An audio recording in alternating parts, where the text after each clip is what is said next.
Bismillahirrahmanirrahim. Assalamualaikum warahmatullahi wabarakatuh. Sebelumnya perkenalkan, nama saya Ahmad Mustafa Rapi dengan NIM 0104211149 dengan mata kuliah UAS Hadis Tematik dengan dosen pengampuh Bapak Haji Muhammad Iqbal Muin LCMA Fakultas Manajemen Dakwah.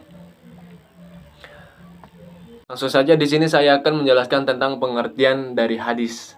Hadis menurut pengertian bahasa mempunyai beberapa arti, yaitu jadid atau sesuatu yang baru, lawan kata dari qadim atau sesuatu yang lama, dan khobar sesuatu dari yang diberitakan, diperbincangkan dan dipindahkan dari seseorang dari orang yang lain.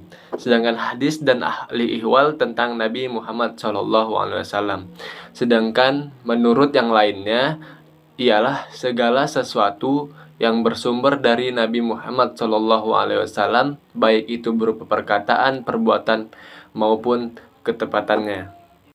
Nah, selanjutnya yaitu pengertian dari hadis metode tematik.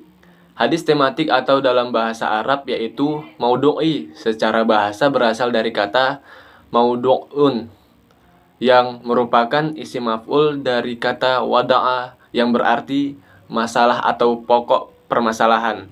Dan secara etimologi kata maudu'i berarti meletakkan sesuatu atau merendahkannya, sehingga kata tersebut merupakan lawan kata dari al-raf'u atau mengangkat.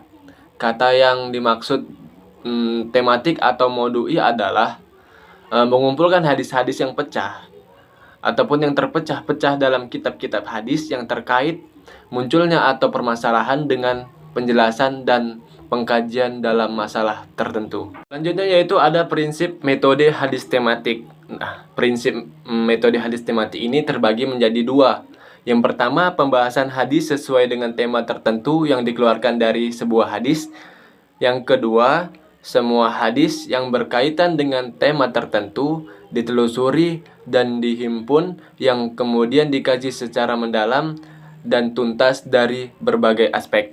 Adapun hadis tentang ihsan yang berbunyi an Abi Ya'la Shaddadi bani Ausi radhiyallahu anhu, Rasulullah sallallahu alaihi wasallam qala innallaha katabal ihsana ala kulli syai'in fa iza qataltum fa ahsinul qitlatah wa iza jabahtum fa ahsinuz zabaha wal yuhidda ahadukum syafratah wal yurih jabihatahu, yang sekira-kira artinya dari Abu Ya'la Shaddad bin Aus radhiyallahu anhu dari Rasulullah sallallahu alaihi wasallam bersabda, sesungguhnya Allah telah menetapkan perbuatan baik lisan atas segala sesuatu.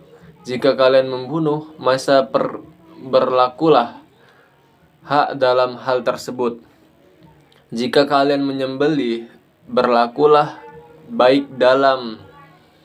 Hendaklah kalian mengasah pisaunya dan menyerangkan hewan sembelihnya.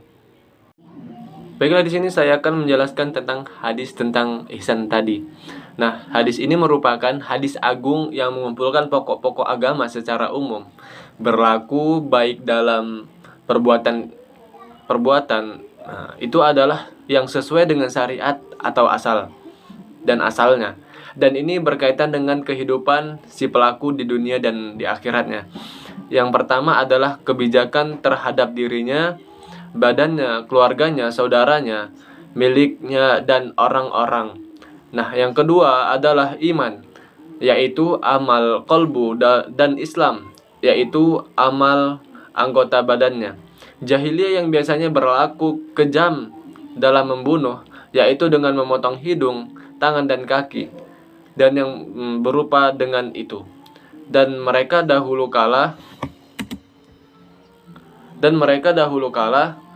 menyembelih menggunakan pisau tumpul atau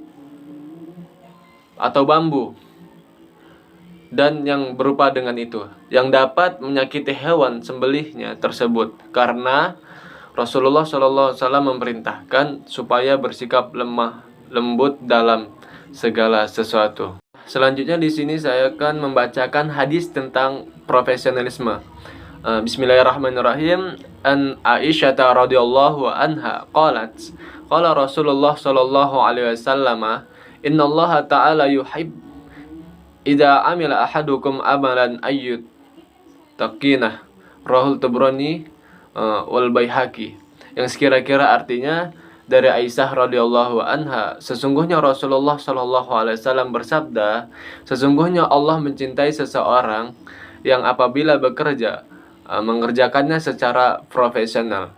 Hadis riwayat Tabrani nomor 891. Dan adapun penjelasan tentang hadis profesionalisme adalah hadis ini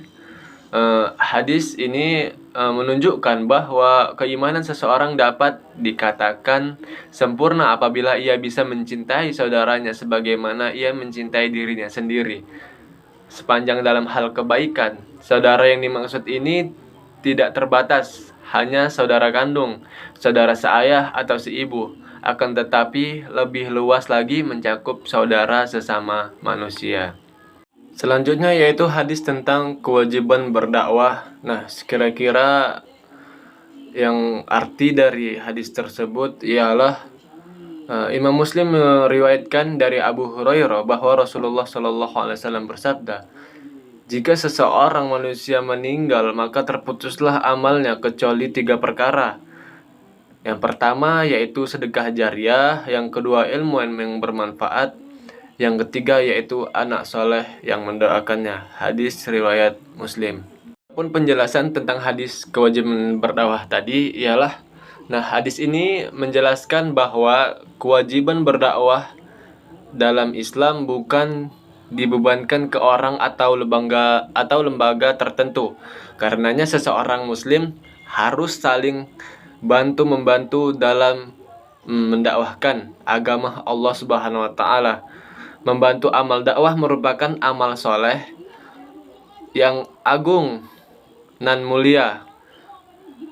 Setiap orang yang terlibat dalam sebuah amal kebaikan, maka dia akan mendapatkan bagian pahala yang besar.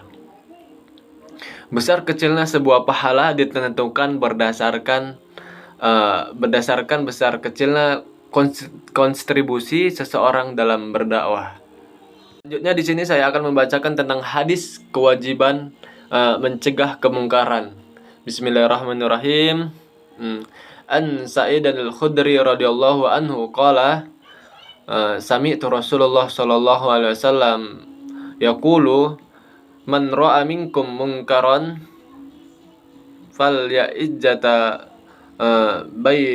bainama fa inna lam yastati fa lisanuhu fa in lam yastati fa biqalbihi wa dzalika adhafal iman. Rahul Muslim. Yang sekira-kira artinya dari Abu Sa'id Al-Khudri radhiyallahu anhu, ia berkata, aku mendengar Rasulullah sallallahu alaihi wasallam bersabda, barang siapa dari kalian melihat kemungkaran, ubahlah dengan tangannya.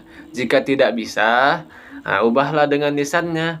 Jika tidak bisa, ingkarilah dengan hatinya. Dan itulah merupakan selemah-lemahnya iman. Hadis riwayat Muslim. Penjelasan dari hadis tentang kewajiban mencegah kemungkaran yang tadi yang saya bacakan adalah, hadis ini menjelaskan bahwa Allah Subhanahu wa taala telah mengutus para nabi dan rasul untuk mendakwahkan agama Islam kepada umat manusia. Setelah wafatnya para nabi, maka dakwah diteruskan oleh generasi yang mengikuti jejaknya.